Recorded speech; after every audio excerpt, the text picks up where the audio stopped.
What if I told you that the winds of change at Hollis Hall are finally howling with promise, whispering secrets of a future brimming with hope? Could this newly inked deal for Ryan Poles be the turning tide that sweeps away the ruins of the past and rebuilds the proud legacy of the Chicago Bears? Hold on to your jerseys, because if you thought the offseason was just another calm before the storm, think again. Hit that like button, subscribe for the pulse-pounding ride of your life, and deep dive into this. Are you ready for the Bears to finally turn the page on their painful history? Inside sources are buzzing, and the rumors are swirling with electric energy.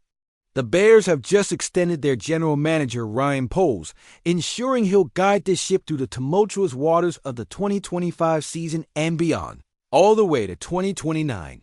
But what does this really mean for our beloved Bears? Have we simply changed the title on the office door, or are we stirring the embers of a genuine Chicago renaissance? The football world is watching closely as whispers of Poles' fiery vision collide starkly with the franchise's past failures. No, he didn't have a winning record during his tenure, just a painful 15-36 record over 3 seasons. But let's get real for a second. He inherited a dumpster fire, tasked with rebuilding a franchise crumbling under the weight of its own historical ghosts. So here's the crux. Poles has overseen a transformation that not only revamps the offensive line, but also sets the stage for new legends to emerge. His bold moves, such as trading for DJ Moore, give us a glimpse of the potential heights this offense can reach. Imagine our former No. 1 pick, Caleb Williams, firing off passes behind a revamped line, protected like a king.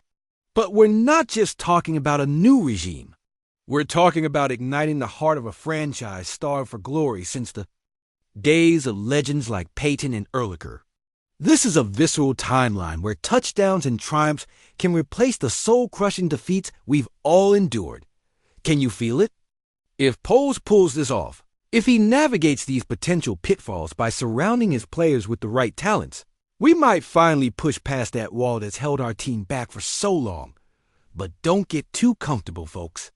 The stakes are dripping with tension. Could Poles past mistakes, like the disastrous hiring of Eberflus or the misjudged move for Claypool, pull this vision back into the shadows? It's a delicate balance where one misstep could send us crashing back down to the basement of the NFL. It's a thrilling tightrope walk of hope and trepidation.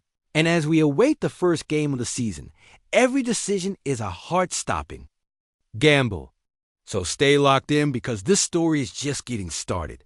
And with every passing day, the anticipation for what's next is becoming unbearable. The Chicago Bears are on the cusp of headlines and history. As we brace ourselves for the unfolding narrative, one question screams from the depths of our fanatic hearts. Will Ryan Poles be the architect of a new dynasty, or the keeper of our haunting past? Keep your eyes peeled, because the truth is lurking just around the corner. And trust me when I say, Part 2 is going to unravel everything we've been waiting for. Let me hear you, Bears Nation. It's time to rise up, because it's a new season, and it's do or die, just like we've always known it to be. We've endured the heartaches of 2010, the bitter taste of 2018's double doink reverberating in our minds, and now it feels like the weight of the franchise rests squarely on our shoulders as we enter this next chapter of our tumultuous tale. The atmosphere at Hollis Hall has never been thicker with anticipation. I swear, you can almost cut it with a knife. The theories are like wildfire, the kind that's fueled not by hope, but by sheer desperation. Have you heard the whispers? The ones that say the front office is scheming, planning, as if they're wielding a magic wand that can turn our diluted hopes into sweet reality?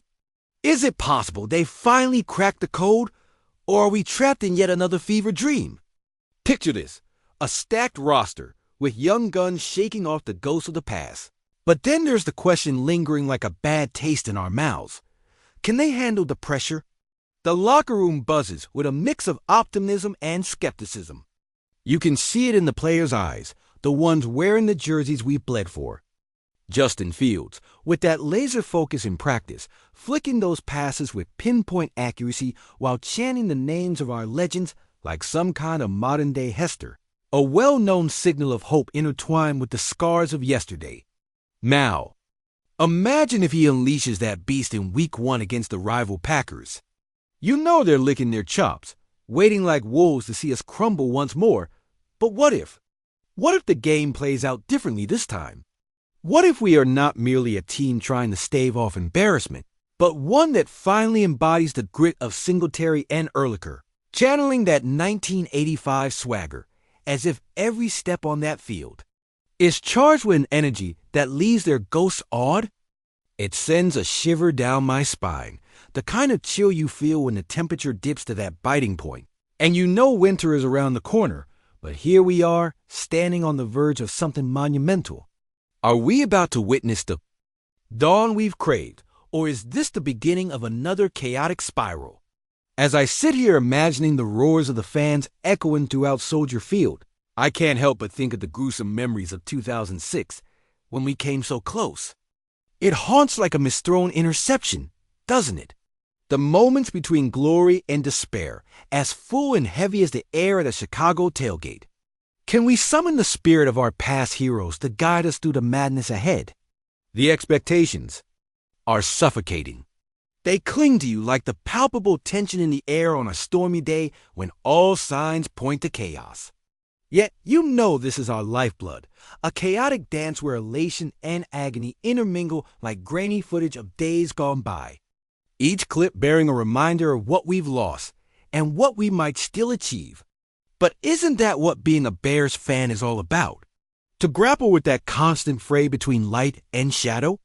To dare to dream and plunge headfirst into the raging river, fighting against the current amid doubt? The narrative has always turned on a dime, leaving our hearts on the edge of a razor, waiting for something, anything, to pull us back from the abyss.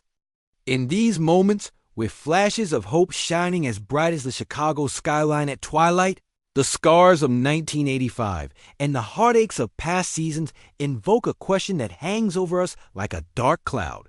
Will this be redemption, or will we once again watch the clock run down as our hearts sink in unison with the score? Such is the beauty and the burden of what it means to wear this blue and orange with pride.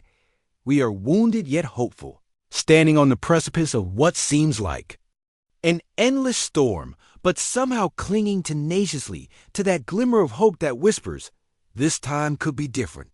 So I ask you, Chicago, are you ready for the ride? Can the cries of history be shed not in vain, but as a clarion call to the football gods to bless us with the victory we so desperately need? Because somewhere in the unpredictable chaos that defines our beloved Bears lies the possibility of glory, but only if we dare to grasp it.